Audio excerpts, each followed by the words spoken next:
जय श्री कृष्ण जी। राधे राधे। आप सबको मेरा ढेर सारा राम राम और प्यार भरा नमस्कार। आज मैं आपको रक्षाबंधन के बारे में पौराणिक कथाएं हैं वे कथाएं सुना रही हूँ। 3 कथाएं हैं जिनको मैं एक ही वीडियो में सुना रही हूँ आपको, जिन्हें आप बड़े प्रेम, श्रद्धा और आदर भाव से सुनिए। यह तो हम सब जानते ही हैं कि रक्षाबंधन श्रावण मास की पूर्णिमा को मनाया जाता है और इसे नारियली पूर्णिमा भी कहते हैं। इस दिन शिव पूजन यानी श्रावण मास की समाप्ति का दिन होता है। शिव पूजन पूर्ण होता है। रक्षाबंधन त्योहार भाई बहन को स्नेह की डोर में बांधने वाला त्योहार है और हमेशा स्नेह की डोर में बांधे रखता है। इस दिन बहन अपने भाई को राखी बांधती है और उसकी दीर्घायु की कामना करती है, उसके जीवन की मंगल कामना करती है। भाई अपनी बहन को उसकी रक्षा करने का वचन देता है। इस दिन घर के प्रमुख द्वार के दोनों ओर श्रवण कुमार का चित्र या प्रतिमा लगाकर उसकी खीर और सेवइयों से पूजा की जाती है। भगवान के द्वार के और तिजोरी के बक्से के जल कलश आदि के भी राखी बांधी जाती है और ब्राह्मण लोग यजमान के तो राखी बांधते ही हैं। कहीं कहीं पर इसे रक्षा पूनम के नाम से भी जाना जाता है। तो अब हम रक्षाबंधन की कथा शुरू करते हैं। 3 कथाएं हैं और तीनों ही बड़ी प्यारी कथाएं हैं।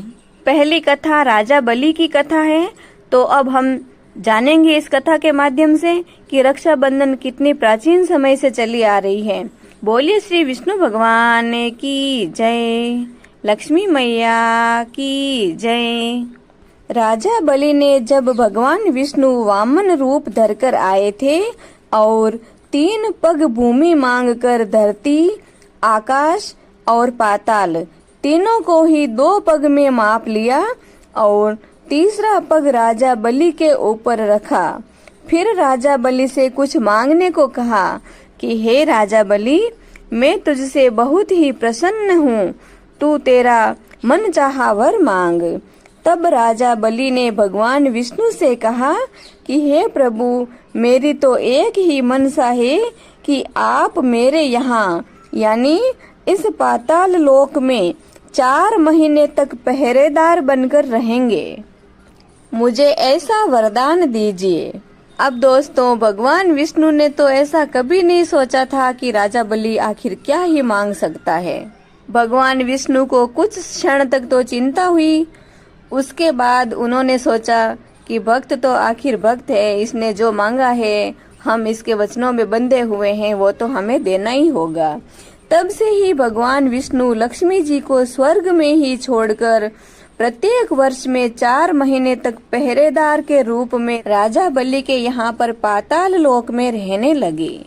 रक्षाबंधन के दिन श्री लक्ष्मी जी स्वर्ग से रिमझिम करती हुई राखी लेकर पधारी।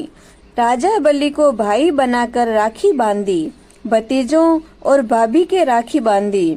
तब राजा बलि की रानी ने हीरे मोती का थाल भरकर भेंट स्वरूप लाकर रानी लक्ष्मी जी से बोली कि लीजिए बाईसा, ये राखी के बदले आपकी भेंट।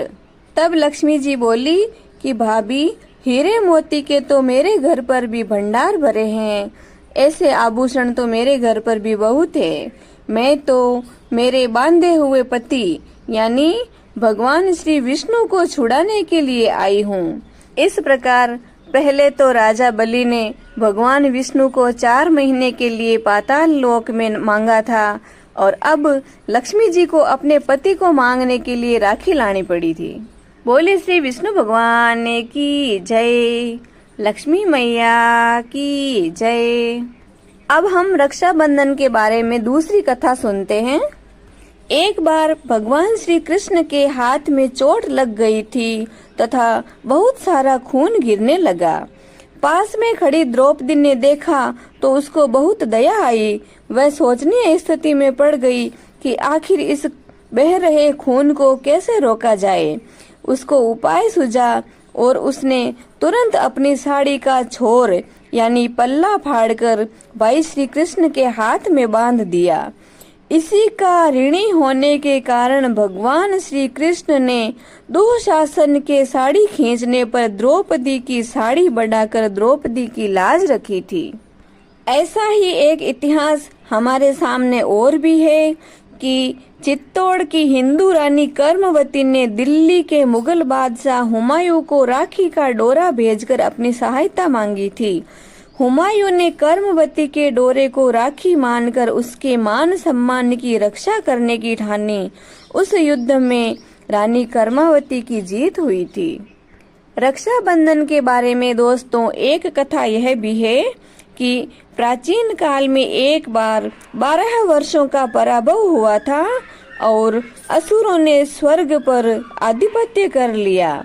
दुखी, पराजित और चिंतित मुद्रा में इंद्र ने देव गुरु बृहस्पति के पास आकर कहा कि इस समय न तो मैं यहाँ पर सुरक्षित हूँ और न ही यहाँ से कहीं निकल कर जा सकता हूँ।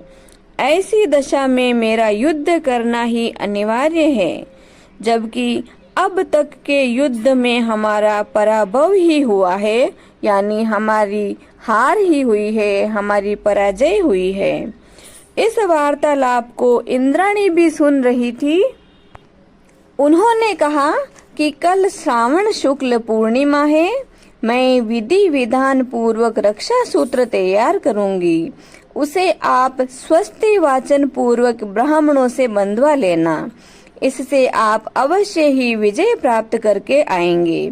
दूसरे दिन इंद्र ने रक्षा विधान और स्वस्ति वाचन पूर्वक रक्षा बंधन करवाया और अपने हाथ पर बंधवाया, जिसके प्रभाव से उनकी विजय हुई। तब से यह पर्व मनाया जाने लगा।